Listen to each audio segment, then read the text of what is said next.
Qui êtes-vous? À l'occasion de la sortie du nouveau James Bond, Cinéma Radio met les petits plats dans l'écran et vous propose de revenir sur la saga du plus grand agent secret de l'histoire du cinéma. 27 films, 27 chroniques, 27 jours. Du 16 octobre au 11 novembre, vivez l'événement Bond en écoutant Cinéma Radio. Bond, James Bond.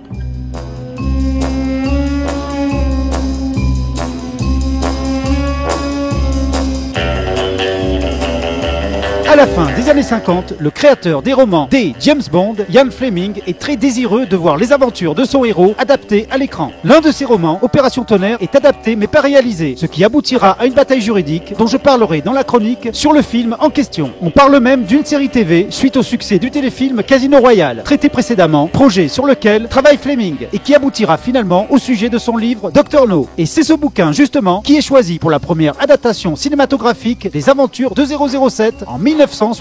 En effet, Fleming a finalement trouvé les deux producteurs capables de concevoir la meilleure transposition possible à l'écran. Et ce sont Harry Saltzman et Albert R. Broccoli qui se sont associés spécialement pour ce film. Et on peut dire que le romancier avait parié sur la bonne pouliche, vu que Dr No est une très grande réussite qui révolutionnera le film d'action, d'aventure et surtout d'espionnage. J'admire votre courage, mademoiselle... Trench. Sylvia Trench. Et j'admire votre chance, monsieur... Bond.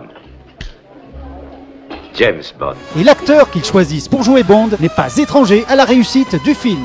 En effet, Sean Connery, alors illustre inconnu, compose un Bond athlétique, macho, implacable, voire même un peu sadique. Bref, l'acteur idéal pour le rôle. Alors, la vie est belle. Oh, elle pourrait l'être si vous me laissiez un espoir. Vous ne m'avez jamais offert à dîner en tenue de soirée, James. D'ailleurs, je ne suis jamais sorti avec vous. Je le voudrais, tu sais. Mais le patron me ferait poursuivre pour... usage illégal des biens gouvernementaux. James Bond, matricule 007, espion britannique du MI6, est envoyé en mission en Jamaïque afin d'enquêter sur la mort d'un agent. Le bon Dieu vous le rendra. Après de nombreux affrontements avec des tristes sires désirant se débarrasser de lui, avec notamment l'aide d'une araignée extrêmement mortelle,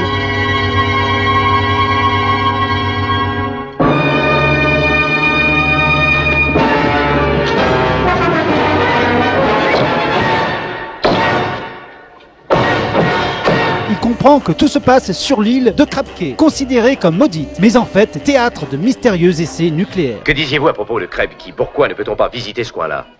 Ça appartient à un Chinois qui ne laisse pénétrer personne sur l'île. Cette île, Krabke, elle me fait peur.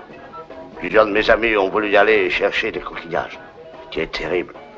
Ils ne sont pas revenus. Krabke m'intéresse déjà beaucoup. Mais que savez-vous d'autre sur ce Chinois? Oh, assez peu de choses, à part son nom. Dr No. S'il réussit à se rendre sain et sauf sur l'île, c'est grâce à l'aide d'Holly Rider, une jeune aventurière qui souhaite venger la mort de son père tué sur l'île.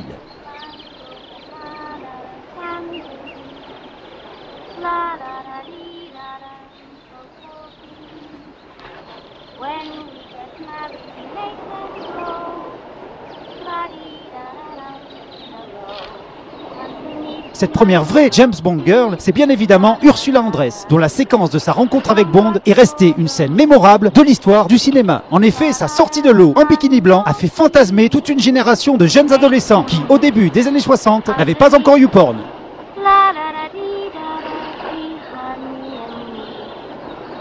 Underneath the mango tree, my honey and me. Qui est là?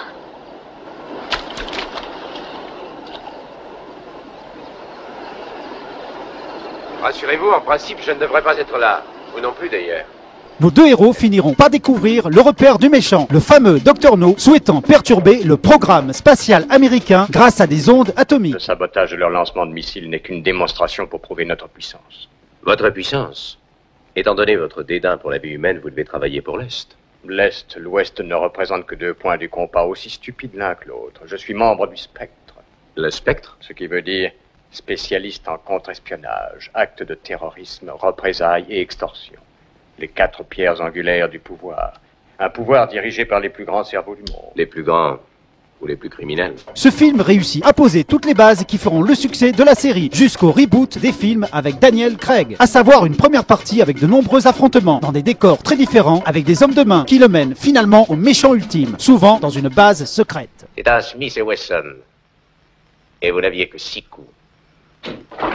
Cependant, même s'il tranche nettement avec le style des films d'action de l'époque, le film n'a pas l'envergure et le côté spectaculaire des autres films de la saga. Le budget est encore très petit et les décors ne sont pas aussi variés et travaillés qu'ils le seront par la suite. Mais malgré tout, la volonté de toute l'équipe de proposer un véritable spectacle démesuré et haut en couleur, rempli d'action, de beaux paysages et de jolies filles, permettra au film de briller au box-office, ce qui encouragera les producteurs d'embrayer directement sur la suite. Mais c'est une autre histoire et donc une autre chronique. Alors, qu'est-ce que nous allons faire?